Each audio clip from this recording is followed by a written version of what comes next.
This is Eric Youngstrom. Welcome to the fourth of four talks in the HGAPS speaker series for spring 2022. I'm delighted to have you here in the room. I'm delighted to have you here on the Zoom. And I'm really delighted to have John Miller, Esquire, here to do this presentation. I've been working with John for more than a year now, and I thought that I had really gotten to know him. And then I heard him do a talk. And I'm like, holy bleep, where the bleep did that come from? He's really bleeping good.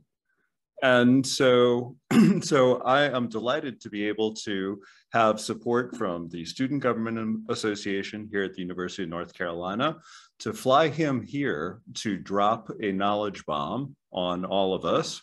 And those of you who are in the room will see that I have my pen and paper out because I'm old and that's how I take notes, but I'm taking notes. This is going to be excellent. So without further ado, it is my pleasure to pass the podium to John Miller.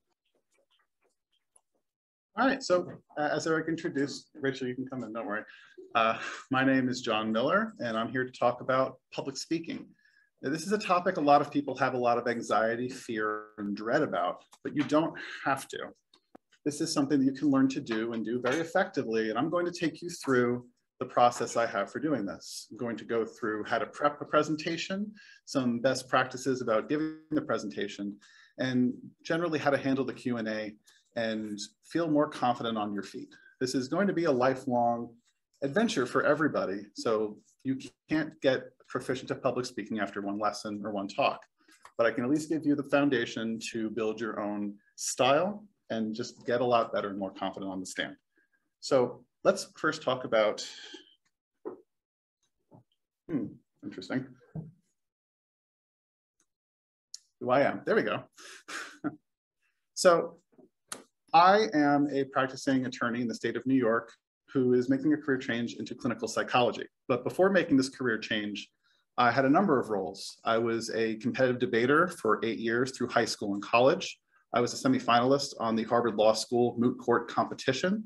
And after graduating from law school, I was an attorney litigator for 6 years. I've presented a number of contexts, including conference presentations, classrooms, once before the CDC, and in various different talks like this. I also am a wedding officiant, which comes up a surprising amount.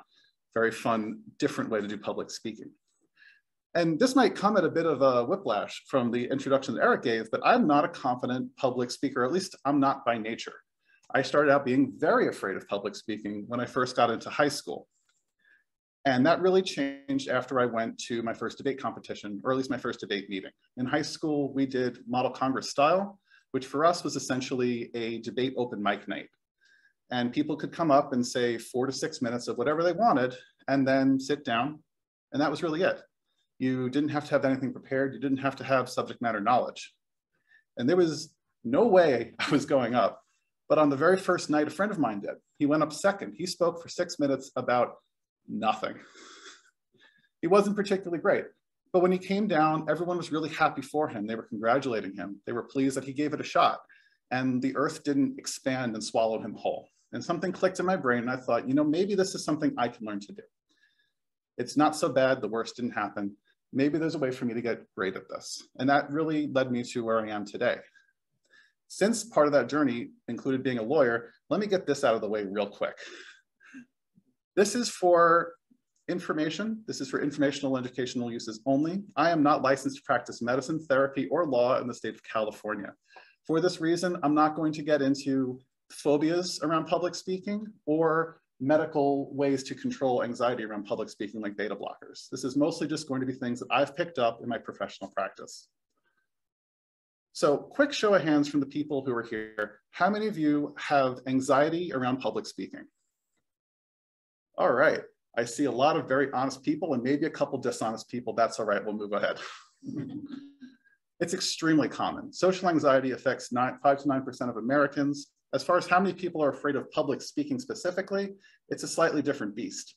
Studies seem to disagree. Some of them indicate 18 to 25% endorse this fear, while others have gone as high as 75%, which in those studies put it above a fear of death.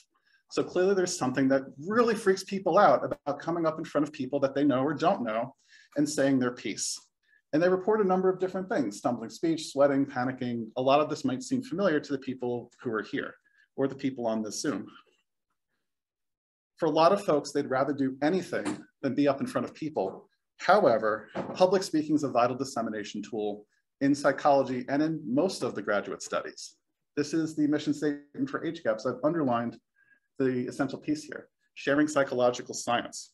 A hallmark of good science is the sharing and spreading of new ideas. Now, it's foundational to everything you see here, from the university that we're currently seated in to the organization that sponsored this talk.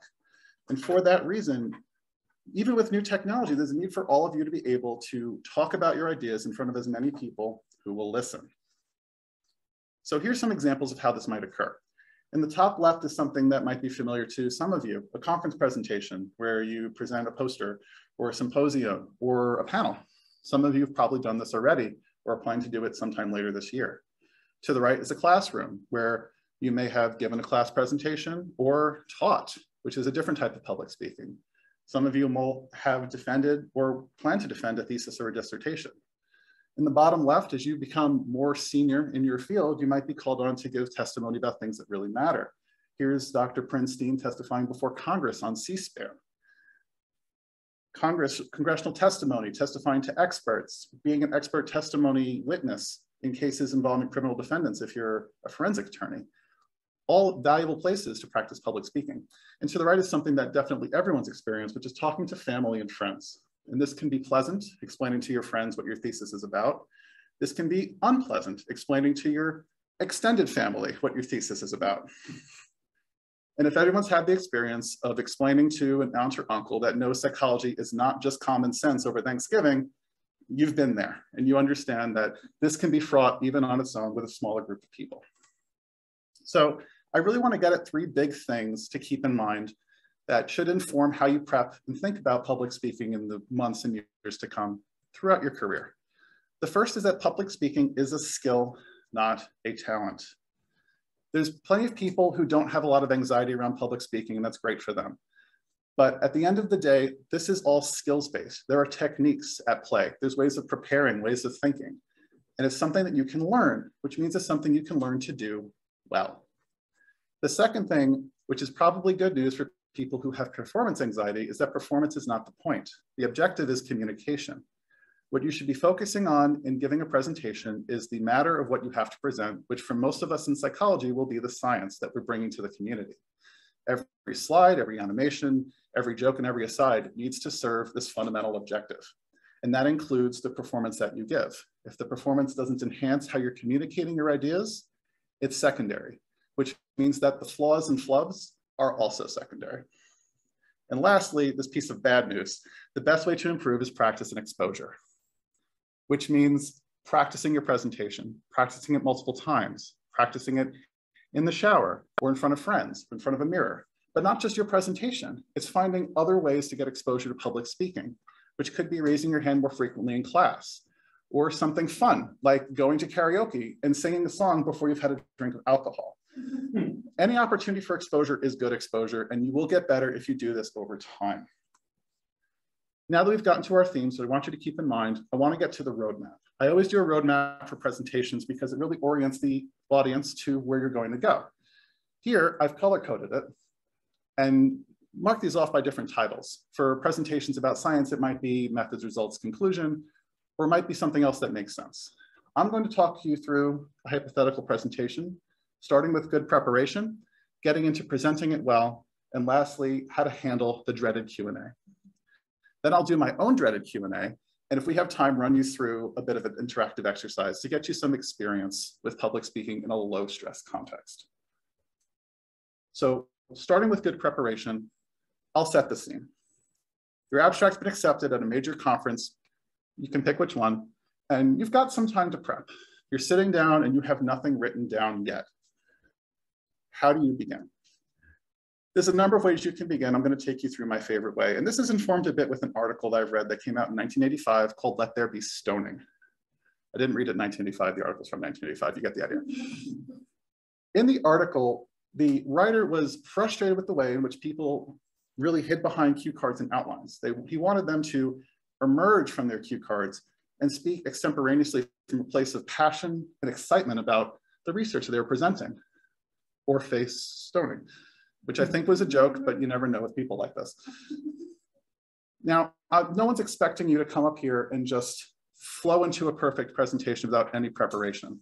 But the foundational idea is that this should come from a place of genuine enthusiasm and flow. So start with the story that you want to tell. You should talk this out with someone before you touch a keyboard. From start to finish, as much as you can remember, everything you want to impart to your audience. No outlines, no reference material. Once you have this down, you have a better sense of everything you want to say, and you're not getting bogged down in things that must be included or getting attached to slides you made early and don't want to amend. This will help better streamline your process and keep you from just doing riffs on singular slides, which end up being the experience of listening to 15 mini speeches within a major speech. This way it's more coherent and flowing. Once you have this story written out, campfire, optional, friend on fire, also optional, flashlight, I recommend, then you can build your roadmap for the story and stick to that roadmap. The roadmap is really the skeleton of your outline and your presentation. It should be a slide with 3 to 4 major points that you return to. Something I like to do is have the exact same slide appear in multiple points in my presentation to create closed loops that people remember better than dangling threads. And in doing this, you're essentially scaffolding the presentation in the story you want to tell rather than the other way around. Your story should not be beholden to your roadmap to the exclusion of the communication of what you have to say. And doing this also helps you avoid the extrovert trap, which is the experience of someone who is comfortable with public speaking, goes up and just wings it. Terrible idea. Sometimes you can get away with it, but other times you can't. And the things that happen as you go over time, you skip important information and you're not serving the communication goal, you're performing. So avoid the extrovert trap, make sure you're thinking about your presentation. And then from there, the question of whether to memorize it or not. I think for a lot of people, they think of memorization as the gold standard for how to present. I'm here to tell you it's not. And there's a lot of reasons for that. Oh, and tech happens too. The first reason that you're focused on the wrong thing. When you're memorizing, you're focused on performing your presentation. You're not so focused on the information underlying your presentation. So how should you be spending your time differently? Memorization is a large upfront investment on time that are spent on other things.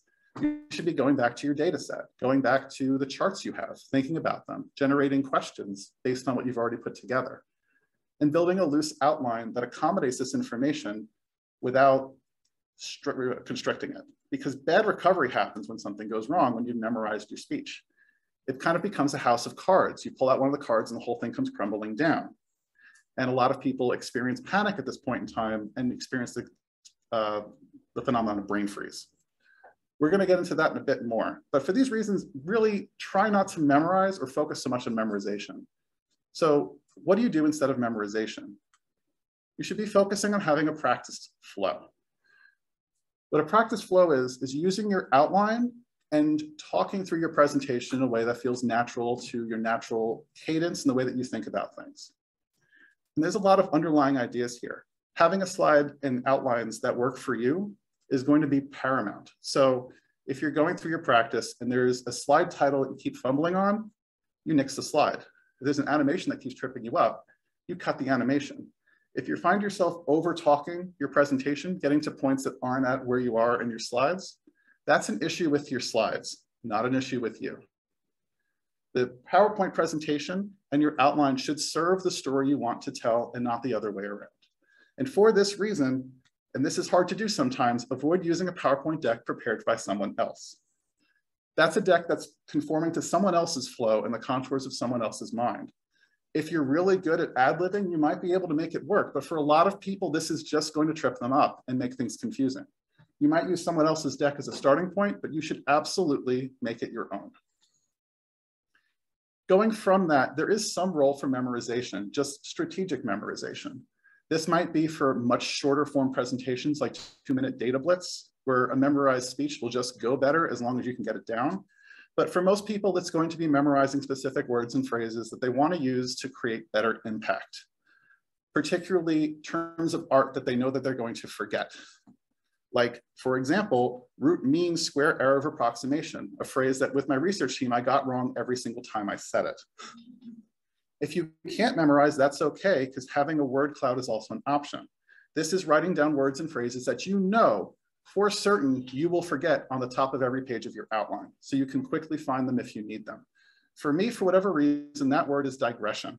I have forgotten it every time I meant to use it in a presentation, excluding this one, because obviously I can't prove the point. Now, if you've got your word cloud, you've got your outline, great. It's time to practice, and practice in a number of different ways. Practice when you're commuting. If you're in the shower, try to remember, see how much of your presentation you can remember without even looking at your slides. And at least once time out your presentation. This will help to build flow because it's moving more concisely. You're not tripping over things or panicking because you're running out of time. And it's also a gift to the people running the conference who'll be very appreciative of your ending exactly on time. It's sort of a marvel when it happens, and it will endear you to them and maybe get you more invited talks in the future. And if you have time with a mentor that you trust, consider doing a Q&A moot.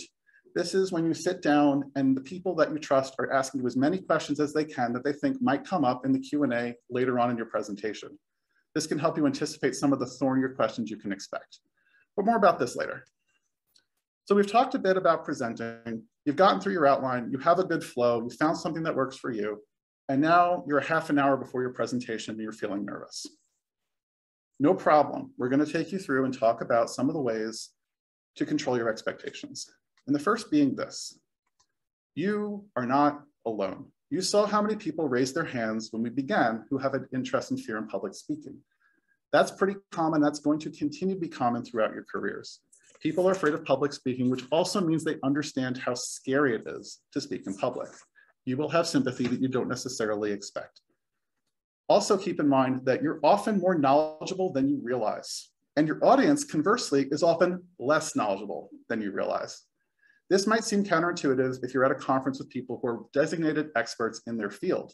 They're not experts in your data set. They're not experts in the stats that you necessarily use, and they're certainly not experts in the particular slides of your presentation. If you forget a fact or miss a slide, they don't know it's missing. And they won't necessarily know the contours. Even if you're presenting a thesis dissertation where people are intimately familiar with the paper that you put together, they have read, maybe a few times, a paper.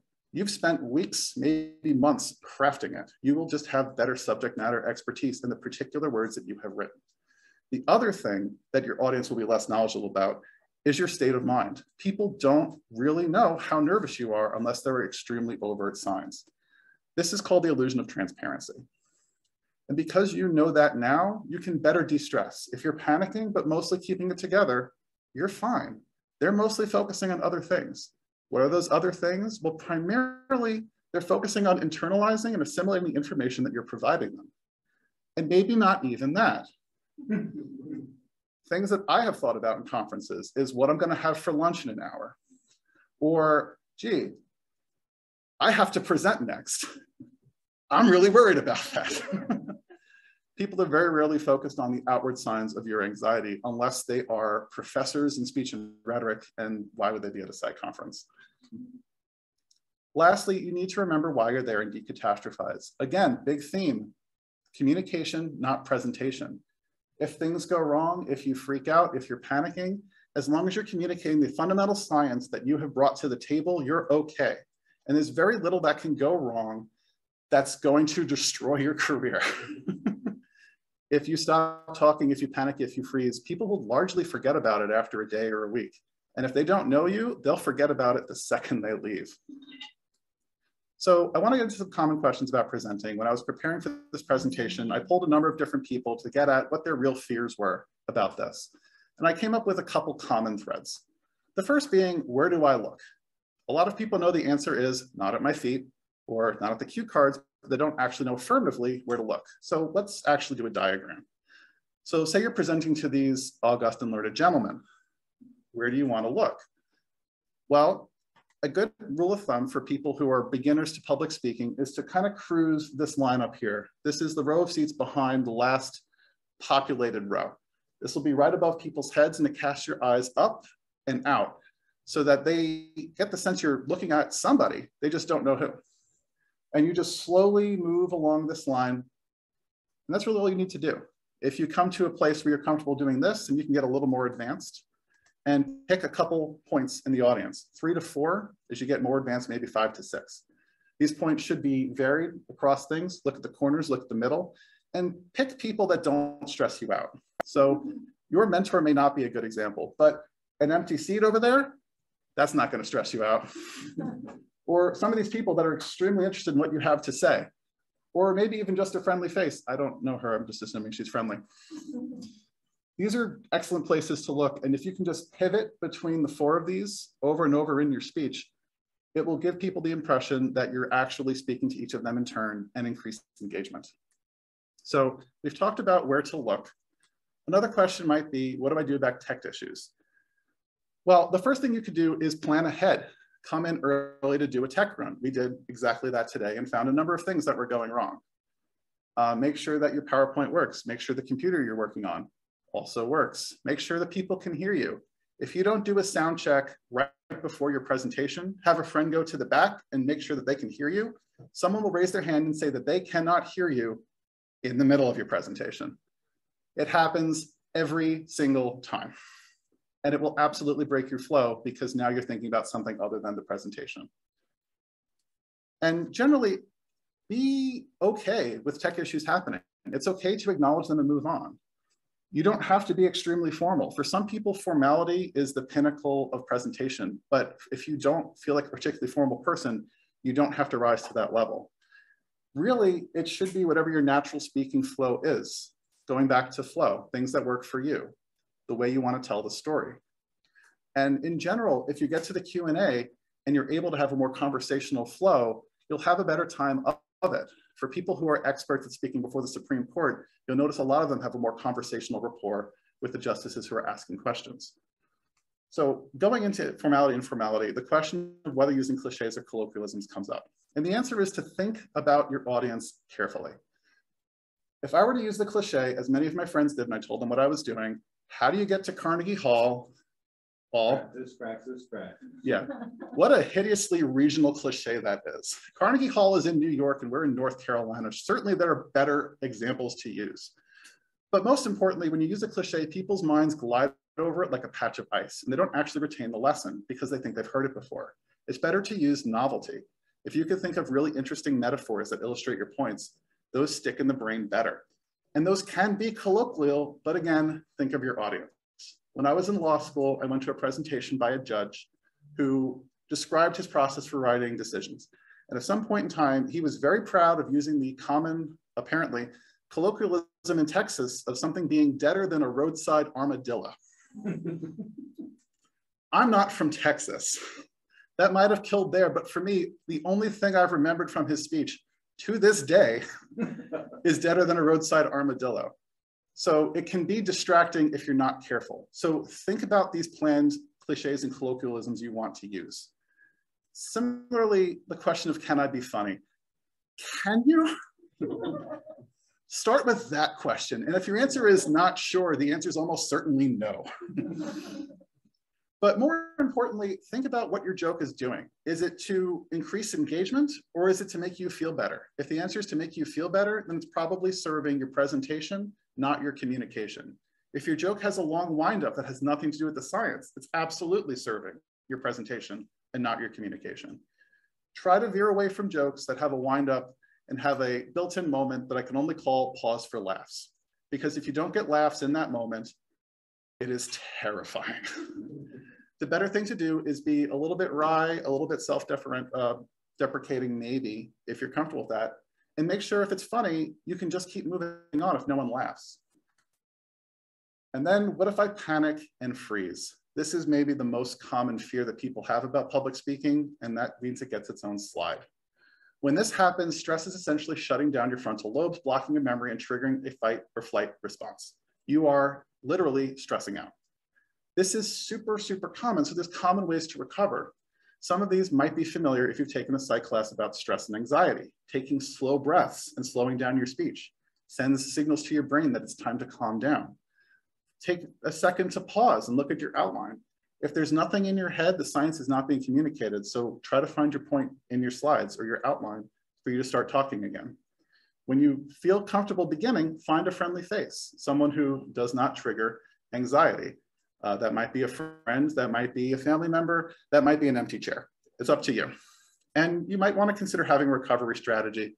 This is a little tricky because it may not be appropriate for every presentation you might give. A recovery strategy is either a checkpoint in your presentation that you can return to if you panic or get lost, sort of like a safety line, or it could be an anecdote or story that you feel comfortable telling that's mostly related to what you're talking about, but may not be appropriate for where you are specifically.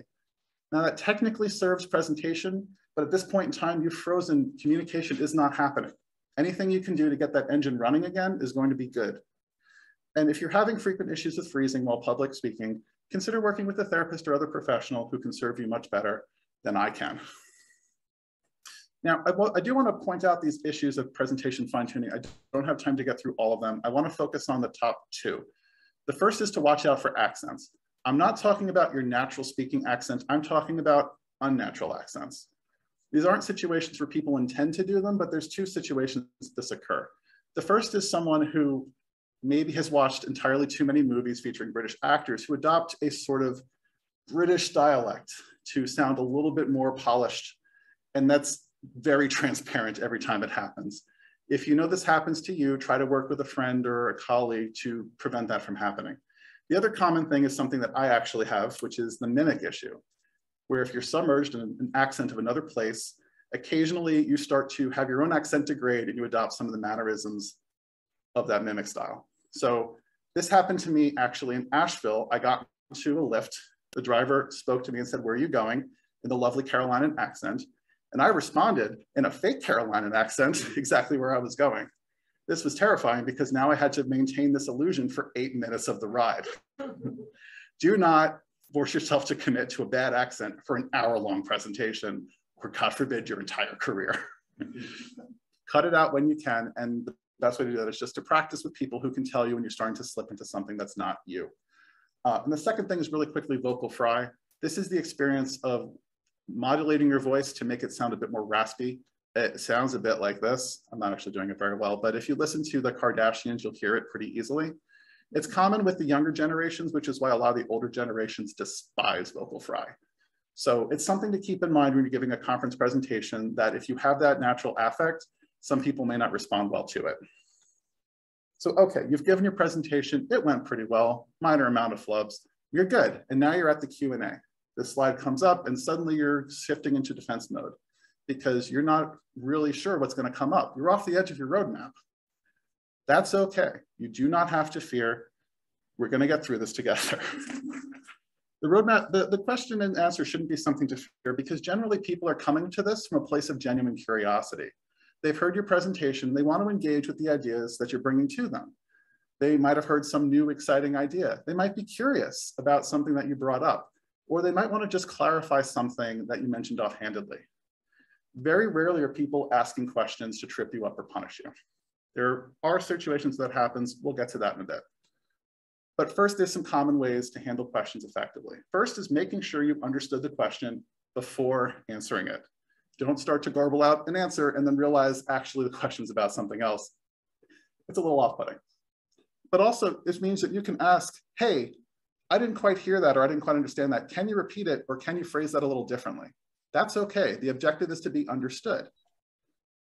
Similarly, you might want to consider summarizing the question that you think you heard before answering it. That could be very simple as, I heard you ask a question about insert topic name here. Or it might be repeating the question so people who maybe didn't hear it because the person doesn't have a microphone can hear it. These two things will help you to kind of confine the question and make sure that things are mostly staying consistent. Likewise, try to be short and concise in your answers. This isn't just so you can get to more questions. It's also to kind of keep things from spiraling out of control, going on minor digression paths, that word again, and opening up additional points for follow-up questions that you're not actually prepared to talk about. Usually if you talk too much, you accidentally say things that are really interesting and people want to ask questions about. That's going to get pretty far from your presentation. And for that reason, where possible, and this is an intermediate skill, so this is going to take some practice, try to bring your answers back to the actual content of your presentation. This helps to orient your audience to the fact that you're talking about what they just heard, not some other thing. Now, you won't always be able to answer the question, and I'm here to tell you that that's okay. First, don't panic and definitely don't talk it out or ramble and answer. That rarely goes well, and it's only going to hurt your self-esteem and make you feel discompetent. It might cause you to freeze. What you can do is take a pause and think for a moment. You might actually have a good answer for this question. You just might be a little deer in the headlights right now. If you take that pause and answer the question, you might find that you answered it pretty well. If that doesn't happen, if you're on a panel, you can feel it out to someone else who maybe can answer that question. Someone who's more senior, maybe a mentor. And you know what? If all else fails, sometimes we just want to say, I don't know. And we feel like we can't say, I don't know in a professional presentation. I'm here to tell you, you absolutely can say, I don't know. You just have to say it in a slick and professional way. I can come up with a really lovely way to refer to these, but I want you to remember it. So I'm going to call them cop-out answers. This is essentially a nice way of saying, you're not going to get your answer today. Thank you very much for playing. So this might start with, that's an interesting question. A note, don't say this if it's not answering an interesting question. You owe your audience some amount of honesty. And after you've said that, you can try one of these. This isn't an exhaustive list. You might come up with your own, but some of the themes here are saying, I don't have an answer for that right now. This would require a longer answer, and this is a small context. I don't want to speculate, which I don't want to do here. If you're a student, not a professional, you could say, that's a bit advanced for where I am in my education. If you're at a conference, they should understand that that's a factor. And if they're not bad people, they'll usually let that go. And lastly, you can maybe pitch it back to the audience or the person asking the question and see what they think. Use this sparingly, be very careful. You don't want to start a dialogue that loses everybody else. And at the end, you could say, I'm happy to exchange contact information and discuss this afterwards. Again, don't say this if you have no intention of following up. So we've gone through questions, we've gone through hard questions, but some questions will actually just be hostile, mean-spirited, or in some way abusive to you, the content of your presentation, or the process of the presentation. And these fall into a number of different categories. They might be aggressive and rude. This is where your questions that are racist or sexist come up, or questions that have profanity or are very angry. Alternatively, they might be trick questions, bad faith questions. Someone might ask you something that they know you can't answer to see you trip up. It's rare in academic context, but in adversarial context, it absolutely happens. Alternatively, it might be a filibuster question. This is a question that falls into two camps, either a question that someone has Trojan horsed a mini speech into. You might think of this also as an editorializing question where someone's just commenting on the content of your presentation rather than actually asking the question. Or it could be a question that has a lot of subparts, multiple questions. They essentially want to co-opt your entire question and answer and make it about them as the inquisitor. Or you have the rapid follow-ups. You've answered this person's question, they pop up to ask another question. That's abusive because it's breaking the rules. These people are conference criminals. So reality check. The hostile question asker in all these situations is the jerk, not you. Just because you can't answer their question or you're flustered by it doesn't mean you've done anything wrong. People generally don't like the gatekeeping professor or the mean grad student or the people that are sneaking mini dissertations into your Q&A, and they're going to sympathize with you. And for that reason, there's a number of ways you can handle hostile questions if you don't have the ability to answer them. The first and most obvious one is don't if you can avoid it. If you're in control of who you're taking questions from and you see someone with the fire in their eyes and evil smile, don't take their question. You're not going to have a good time. But if you're not in control, I do want to notice this as a point of view to mentors. Think about whether you have a moral or professional obligation to shelter some of your more junior grad students from these types of questions. There's obviously a place for exposing people to some amount of pain so they understand how to handle it. But keep in mind that these types of questions are rarely in the advancement of the science that's being presented. So failing that, you can always look for reinforcements. Again, if you've got a panel, that might be a good way to go. Or if it's a more calm context, a classroom context, you can call out people in the crowd who maybe can answer these types of questions more effectively. And if that's not an option, drop the cop out and move on. You don't owe these people. You're flubbing around to try to find an answer to their question. They're not here for you. They're here for some egomaniacal goal. What you don't want to do is start a dialogue with these people and give them control the floor. You also don't want to clap back. Even if you've got a really sick burn to make these people double think and put them in their place, that's not going to go over very well with some of the people that just want to get to the science. It might be entertaining, but you might be losing their sympathy. Or this person's really good at what they do and they've taken this as a challenge to attack you. So if you can try to not listen to their level and really keep your answers at a calm place, or at least just try to streamline it out, you'll have a better time. And if that fails, don't be afraid to end the Q&A. At this point in time, you've given your presentation. You've got out the science. You've answered probably a few different questions. And if someone wants to be abusive towards you, you don't owe them your time. You don't owe them your energy. Feel free to say, that's all the questions I have time for. Thank you very much for coming. So what are our 3 big takeaways? Again, public speaking is a skill, not a talent. We've discussed a number of different specific things you can do when public speaking to try to be better at it. We've also discussed a number of different ways to think about public speaking that you can try to build new self-talk about in a very CBT sort of way.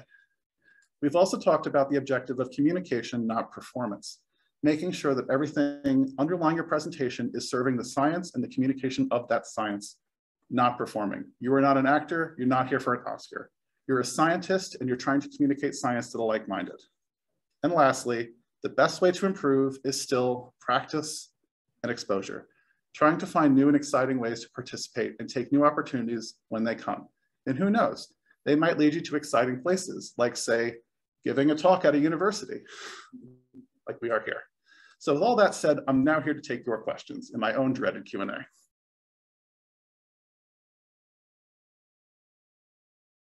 So dry mouth, the best thing you can do is just have water. And for sweating, sweating's hard to control because a lot of it is psychological and it's manifesting physiologically. So if you know you have an issue with sweating, things like wearing antiperspirant instead of deodorant are important. And maybe dressing in layers to help control sweat. Wearing undershirts is valuable. Wearing dresses that don't have sleeves might be an option. Or wearing a sport coat to hide sweat stains could also be valuable. But also keep in mind, unless it's extremely obvious, they may not notice you're sweating. So if you know this is a problem where it becomes extremely visible, taking one of these measures can be very helpful. But otherwise, again, I'll fall back on consult a therapist, consult a specialist. These are things that you can work on very effectively with someone who's trained in how to deal with this.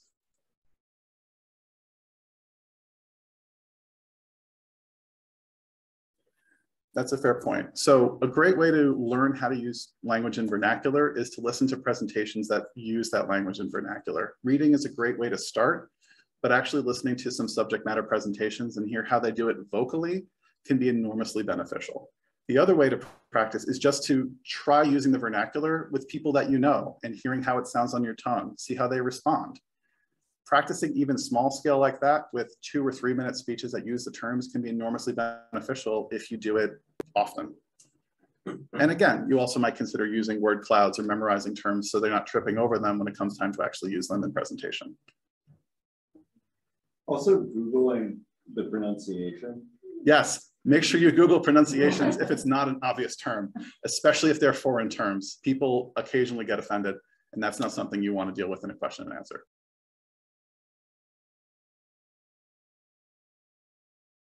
Sure. So I've got 2 answers for this. The first is everything you see here. A lot of people don't do all of this, and they give very stilted presentations or presentations that are a collection of mini speeches where they riff off of slides. Not doing this and having something very polished will make you stand out often. The other thing you can do, and this isn't something that I really covered so well, is be thoughtful about the design of your slides, not making them over cluttered, using a lot of images and things that engage the reader better.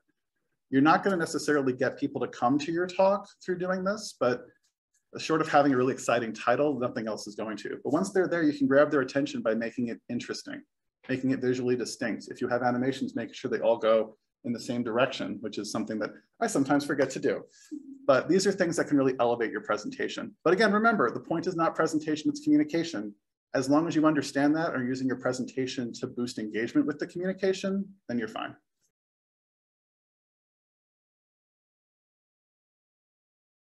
That's a great question. The answer is you should think about what exactly it is you're presenting and try to think about how bored you would be at certain points in time. If it's an hour-long presentation, you absolutely cannot just lecture the entire time. Things that I did were bring in visual diagrams, poll the audience for certain things. You might consider doing an activity or breakout room if it goes for an hour or more. I'll get to that in a bit. But trying to break it out and make it more multimedia is a good way to go. Sometimes people use clips of videos or movies. I didn't do that here because I'm trying to use things that I have license rights for or are public domain. But it's something you might choose to do in a conference presentation to give people something they're familiar with and then dissect it to elaborate the psychological points or other research points that you're making.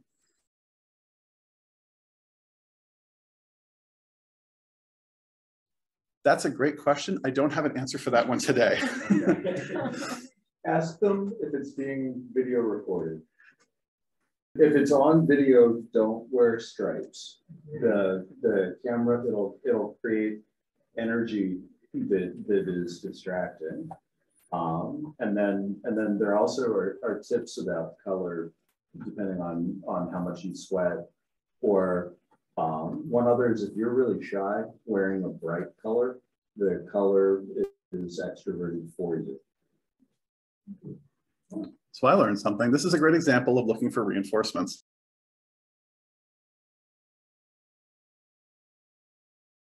List out some common psychological barriers that the one who's afraid of public speaking usually has. That's an example of summarizing. It's really hard to say. Now, I will note that I'm not a researcher in anxiety or exposure therapy, so I'm not going to have very good, well-researched answers to some of these things. I know for a lot of people, they're worried about being judged. They're terrified if something goes wrong or feeling foolish in front of people. Sometimes it's not related to any particular thought at all. It's just a guttural freak out, essentially, at the thought of going up. I can't give a better answer than that, unfortunately. I don't have the research, but it's a great question and one that I'd be interested in reading about in an academic study. So for those of you who've been paying attention, I said there's going to be an interactive exercise. This is going to be a little tricky with the hybrid system. We're going to do the best we can. What we're essentially going to do is play a game that I've adapted from debate exercises I used to do in college. We're going to call it press conference. The objective here is to gain practice answering unanticipated questions in front of a crowd. The crowd being the people who are assembled here in person. Congratulations, you're now playing. This is not going to be video recorded, or at the very least, the video will be deleted after the fact. The objective is to just stand up here where I'm at, and people will ask you questions for 3 minutes. You choose the question, you take questions from, although Colin will assist me on the Zoom questions. You try to keep your answers short so you can get more questions in. Try to drop at least one cop-out answer. Again, these are great question. I can't answer that. Thank you very much. And you can say no further questions in the press conference at any time, even if your time is not up. Rules for the audience. Questions can be about just about anything. They can be open-ended, meaning, you know, what's your favorite type of meal? Or leading, like, can you tell me about why red pens are better than blue pens? But they should vary in form. Questions should avoid offensive or exclusionary language or topics. Please don't be a jerk. Be nice. You're probably going next. And when someone finishes their press conference, everybody claps, including on Zoom. Use the clap emoji. You know how to do it. So I'm not going to lead anyone into anything that I'm not willing to do myself. So I'm actually going to keep this at 2 minutes just to make sure we try to get more people in. I'm going to record it. 2 minutes on the clock. Everybody, I'm now taking your questions. Chase. Sean, I overheard you earlier saying that your favorite color is beige, and I was wondering if you could tell me what you like so much about beige. So Chase asked if my favorite color is beige and why I like it so much. The answer is there's a lot of ways to use beige in your wardrobe that you're just not anticipating. It's an often underused color, but you can match with a number of different things and have a standout outfit. I know my current outfit does not reflect that super well, but trust me, it works out. It's also nice to have some of the earth tones reflected, especially I come from New York where things are very gray or blue or black, and those are the 3 colors you get to choose. If you go with beige, you stand out a bit more. And that's all it takes. While you're doing this, also try to use some of the skills we talked about. Think about where your eyes are going. Think about how you're answering questions, summarizing, stuff like that. Josh, go ahead. John, can you tell us more about why clam chowder bread bowl is the complete meal? Clam chowder bread bowl, the complete meal. Absolutely. Well, first of all, anything in a bread bowl is going to be a great time. You get the juices soaked up in the bread. It's just divine. Getting into the clam chowder, I mean, there's just great history behind the clam chowder. People are fiercely proud of their clam chowder, especially in Manhattan and Boston. Bostoners don't like Manhattan clam chowder, but they're wrong. It's okay. There's just a lot of nutrients and a lot of fun things that can happen. I don't know how to make it. I'd love to learn. Rachel, go ahead. The other day, I heard you say that you wish we could go back to a time where AOL was a thing. Can you explain why? I'm deeply nostalgic for the 90s.